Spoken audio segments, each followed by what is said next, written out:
Hi friends, you're listening to the Cosmic Switchboard show, and this is Liz the Magelion's commentaries. I'd first like to thank James and his team at the Cosmic Switchboard for this opportunity to share my thoughts and experience with other like-minded people. I would like to give kudos to James first and foremost for all the commentaries he puts out. These are a lot of work and preparation prior to recording, and he makes it look so easy. He's a very tough act to follow. I would like to give a brief introduction to who I am. Again, I'm Liz. I go by Liz the Magelion, and I have a website, themagelion.com. I have done a couple interviews on the Cosmic Switchboard previously, and to just refresh your memory a bit more, I am a student of metaphysics, alchemy, and intuition, as well as a certified crystal healing therapist. I have been consciously honing my abilities and developing this muscle for a third of my life. I always knew there was more to life in this realm than what we were told or what we see with our eyes, and I recall feeling quite different from others because of this. But I was also filled with an innate desire throughout my entire life to discover the truth and uncover what was really going on around us. This yearning to understand more led me to dive headfirst into many years of intuitive training, in which I noticed, developed, and listened again to my intuition. And this process involved deep shadow work, listening to and comforting my inner child, understanding the various ways intuition speaks to us, and specifically understanding what it feels like when my intuition speaks to me, as well as learning to get to a place of neutrality or coherence, which I will talk about in a moment. However, all of my training only got me so far, and the rest of the distance and my experience came from first-hand practice in the real world, which included some misguided detours, such as following some New Age principles, including the Angel and Ascended Master route, finding myself repeatedly entangled in love bite situations, becoming blinded by the Be Positive mantra or the love and light agenda, which I discovered is really a disarming tactic, and finally coming to the deep understanding through all of these processes that true knowledge is within, while also recognizing that there are some threads of truth in the many teachings out there. It seems that little is straightforward in this realm we live in. And we must remember specifically with ourselves that this is a learning process, and discernment can take time. Still, it's up to us to discover what resonates and that which does not. And as many of us have discovered, the teachings offered at times have been tainted, manipulated, and often serve a particular agenda. With that said, though, I discovered that sometimes no amount of time and practice can truly prepare a person for some of the things that I've been facing over the past year, which I'd like to speak out now. And these things that I've faced have woven together a very different picture of my life. They brought some major aha moments, and they have provided a great opportunity for me to heal, grow, shed the old, and start rebuilding myself. In the previous interviews I did with James, I discussed how I healed depression and anxiety and came to live in a more heart-based state of coherence. And by coherence, I mean being present, being neutral, and acting as an observer rather than reacting to events outside of me or even within me. Being coherent means you are in control of your energy or your frequency, and basically that nothing outside of you impacts your energy or frequency. and it does not set you off of the neutral path. If you were to envision coherence as a line, it would be a flowing up and down U-shaped line with soft U's going up and down, up and down. In this space of coherence, you are able to walk the tightrope of life, unimpacted by emotional extremes on one end of the spectrum or the other.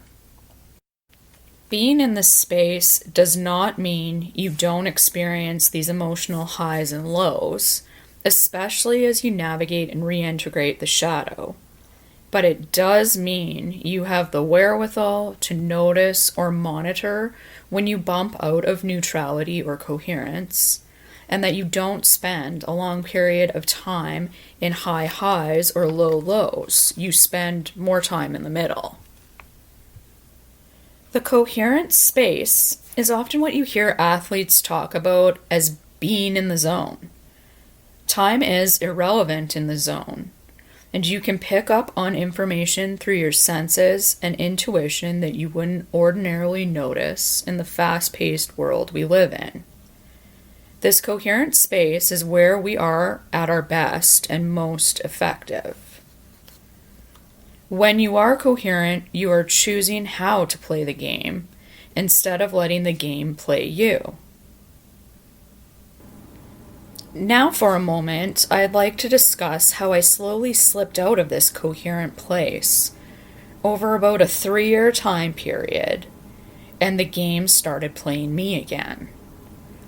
It began with me experiencing several instances of bullying in the workplace, which deeply impacted me, so much so that the anxiety levels I had experienced previously returned with a vengeance.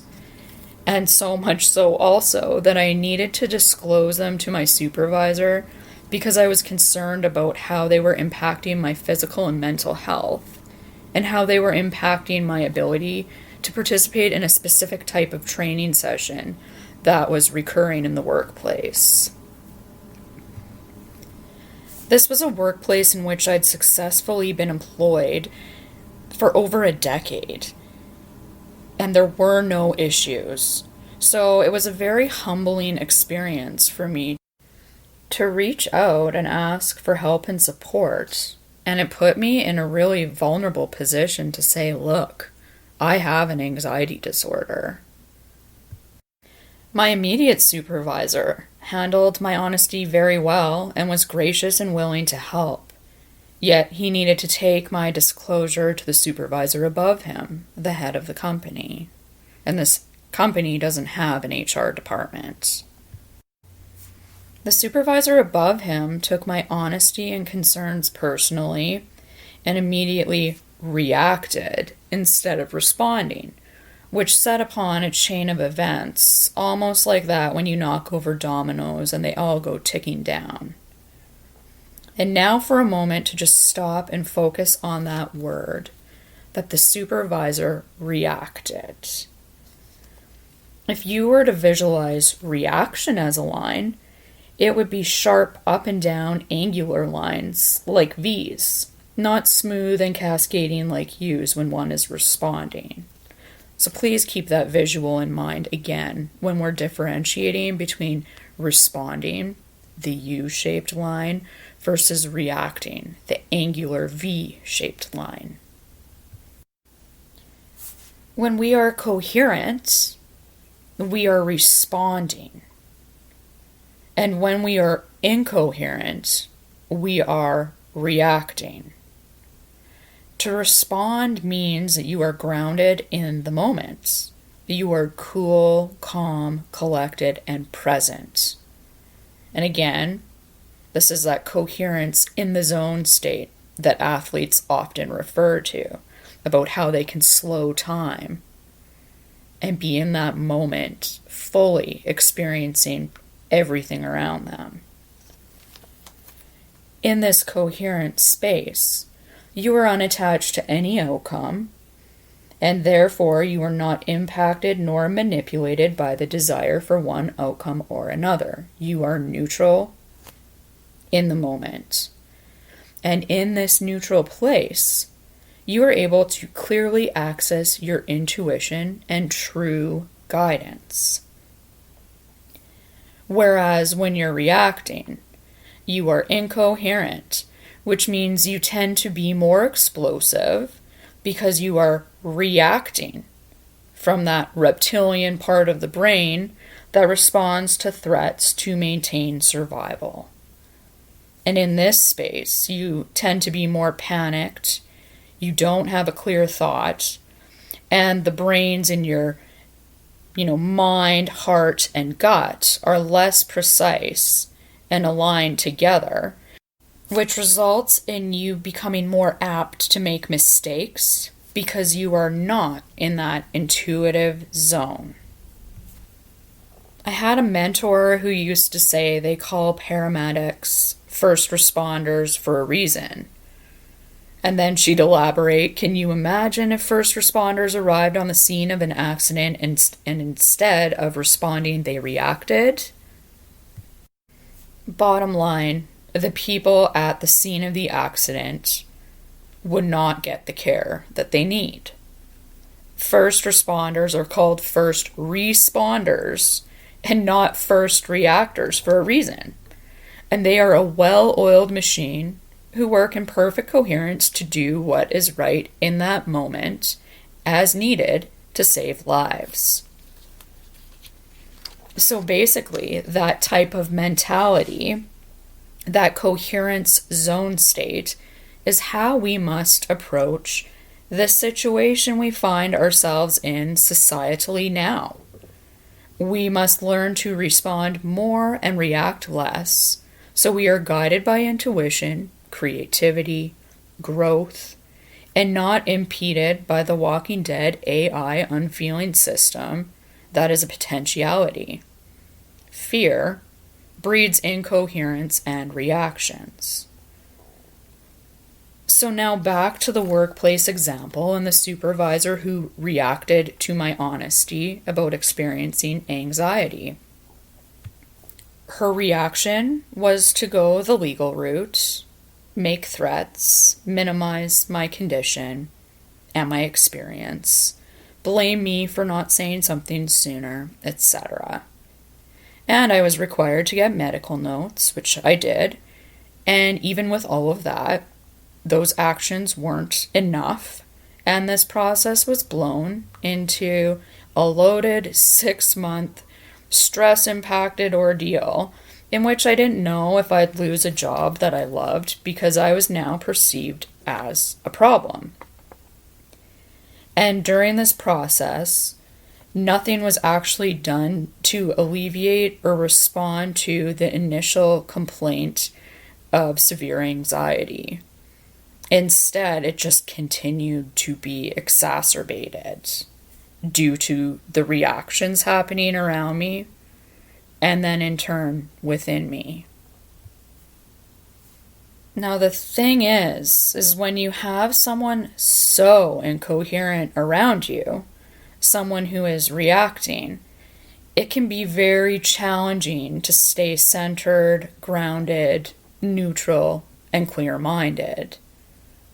And again, to project that into what we're seeing around us now, we're all witness to it. It becomes an infection. Or, as Randy Moggins first termed it, I believe, a mind virus. So the supervisor turned what she perceived as being a threat back onto me. Just like a bully in a playground who picks on the kid who's having fun with their friends. And instead, she started projecting her stuff onto me. Only I wasn't able to see it at the time. I've only recently been able to see it because I was so swept up into that incoherence tornado. Had I been coherent, I possibly could have Mr. Miyagi'd it off, but I wasn't.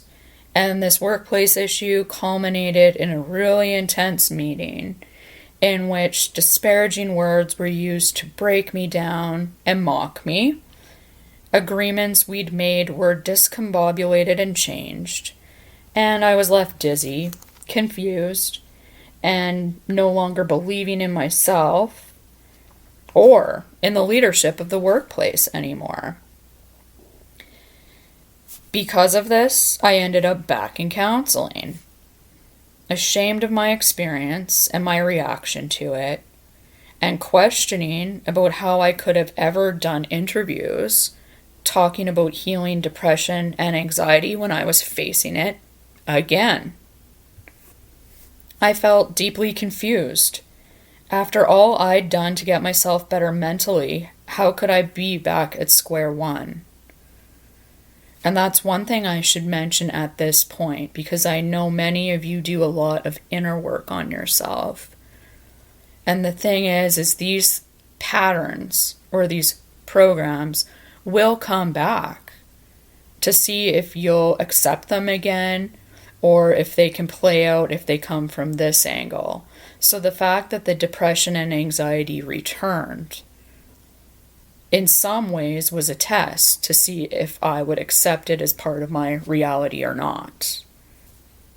More on that later. So I received a PTSD diagnosis, which made a lot of sense given all I'd been through over that time period in the workplace. I oversimplified some of the details here because it's something I'm working through on multiple levels now. I began to notice patterns playing out in my life, which included a lot of bullying that I had constantly minimized as me being too sensitive. Another program. There was a betrayal of the supervisor whom I'd gotten along really well with, who handled my request well, yet didn't have the gall to stand up for me or advocate on behalf of me with the higher up. And then on top of that, I was also in severe physical pain from years and years of doing a repetitive computer job.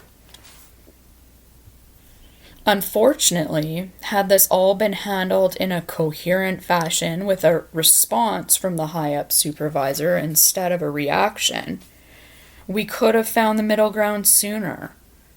A compromise would have been reached, and no egos would have clashed over the very lengthy time period that this occurred over. I also felt myself building resentment inside and became more and more triggered with each interaction that I had with management. I am a non-confrontational person unless I'm really pushed to it. And so I amped up my inner work to further understand why I couldn't let the issue with the bully supervisor go.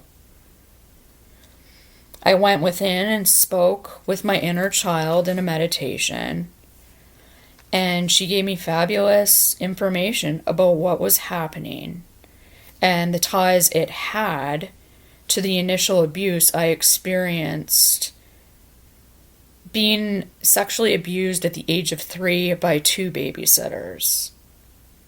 So I was able to see the pattern between what was happening in the workplace in connection to this abuse at age 3.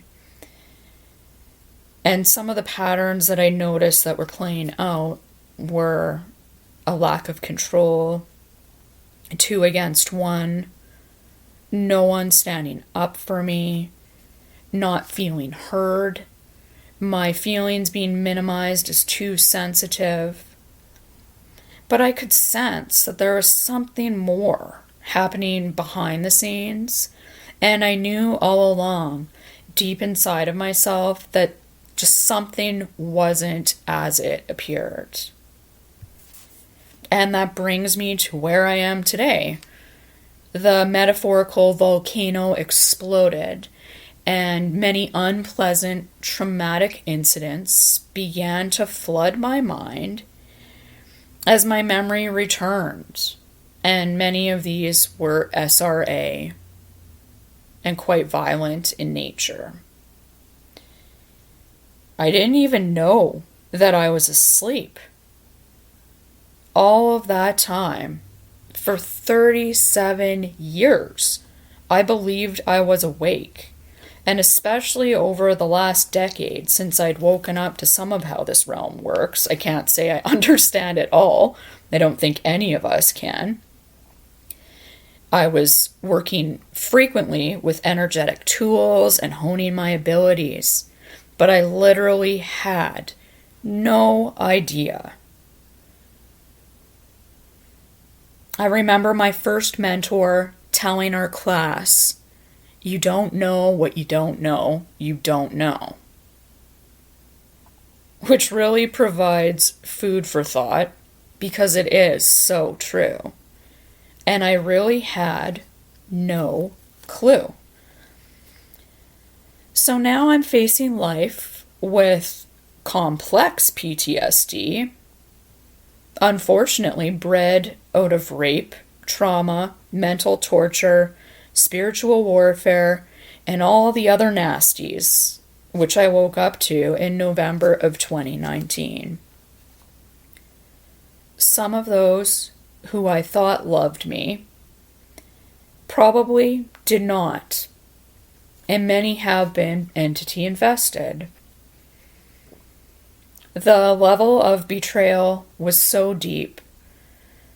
I've grieved what I believed was, and steadied myself for more insights, which I've rapidly received over the last year. Remembering memories of this nature is traumatic in itself. But then to add on the collective trauma we are all experiencing with this virus, in which the world seemed to change overnight, I felt like I needed to adapt to this intense pressure really quickly. And I think many of us felt that way. We just instinctively knew it's game time. So I had to pay attention to becoming reactive instead of responsive, which for me meant I needed to take a time out. So I took time away from everything, off of social media, away from media and propaganda, away from those who believe this agenda, away from people who are compromised, despite how much I love them and want to be around them. I needed to take the time to go within and really get to know myself again.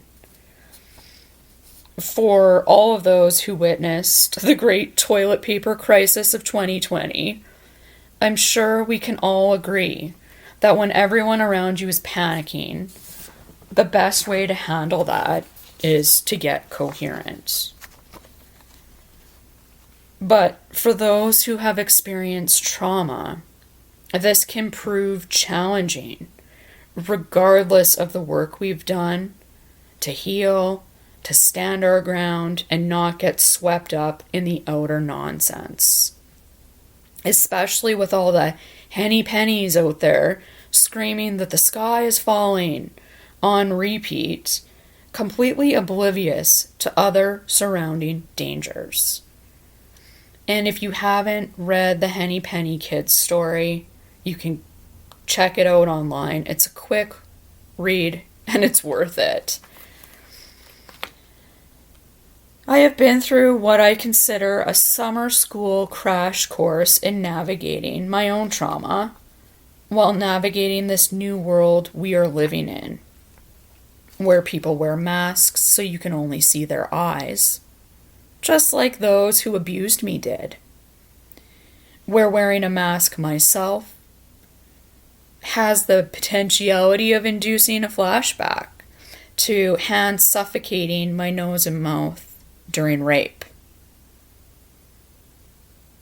And I do not think that that is a coincidence for people like us who have been through these sorts of things already. And sometimes the layers of work we do for ourselves can seem daunting. But each and every step does count. And so do the ones where you're not stepping forward or moving backward at all. You're standing still and letting the storm pass you by. But again, you continue to go within and become coherent and remember yourself again. This is especially important for those of us who have been traumatized, especially when it comes to regaining coherence and our ability to respond to what's happening around us again. Those of us who know trauma, and I know many listeners of the Cosmic Switchboard show are trauma warriors. We must not forget the intensely confusing nature of abuse in itself. The gaslighting, the blame shifting, the fear-based behaviors we are bearing witness to right now on micro and macro levels. We are also not strangers to being brushed off for what we know, for being told to shut up and not talk about what happened, don't tell anyone, no one will believe you, etc. I am recognizing a program bred out of abuse, and for me this is the program of not being heard. A pattern that has repeated throughout my life in many more experiences than I previously recognized. And therefore, my intention in doing these commentaries is to break this pattern and start talking. I will be silent no longer. I will speak my truth and I will share with you the ways I have healed throughout this process. I don't know all the answers, and I'm not sure who actually does, especially in this mixed up state we're living in. But I do have decades of experience navigating through trauma, and now it's time to find my voice. And I will humbly restate that I am constantly learning, growing, and adapting as I go. So please bear with me as I go through this process also. In the future, my hope is to release some meditations to help you find coherence that will be available through the Cosmic Switchboard. Other meditations on grounding and sharing techniques I've been using to get through this strange, transformative time we are living in. I also plan to talk about imagination and how real it actually is, and the power that resides there, which I feel is why it's been such a push to hijack it and why we're mocked for using it. Despite all that I've faced in my life, especially with what happened in the workplace and many of my intense life experiences, I can now say I'm grateful to have been under the workplace pressure, at least, because I have retrieved more memories that were buried for far too long and were in the initial stages of wreaking havoc on my health.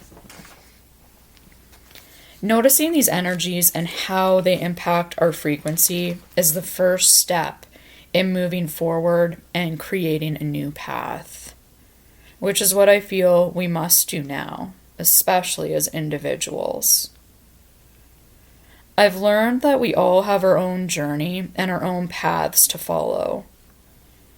It's darn near impossible to change others, although we can plant seeds here and there and see if they grow. It is of utmost importance to nosce te ipsum, to know thyself, as they put on temples, which has been my goal for years in as many ways as possible, to really know who I am, so that we are able to respond rather than react, to know our weaknesses and our strengths, and use this knowledge to create the new and better. Sometimes really crappy things happen before you remember who you truly are. It's incidents like these that play out a pattern on repeat in our lives until we decide to confront the pattern and break it. Heroes are not born, they are made. Those of us who do this deep inner work embark on the hero's journey. And as we shift ourselves, we have a ripple effect on those who have the ears to hear and the hearts and courage to apply it. I will leave you with these thoughts for part 1. And in part 2, I plan to discuss spiritual bullies and the as above, so below nature of what we experience here in the physical, as I've been challenged to navigate through it during this healing process. I will also share a bit more about my experience and other techniques that have worked for me in handling the spiritual warfare that often accompanies healing from deep-seated trauma. And these things aren't often talked about in mainstream healing modalities. So I invite you to join me for part 2 if you'd like to know more about that. Thank you again, fellow travelers, for listening to the Magelion's commentaries on the Cosmic Switchboard show. I'd like to invite our listeners to join us on the Cosmic Switchboard's forum. It's free and is a great way for us to interact with each other as social media platforms become more and more controlled and obsolete. Thank you again to all of our valued members for your support. And if you like what we do and believe in what we do, please sign up at thecosmicswitchboard.com and become a member. I'll see you in part 2. Bye for now.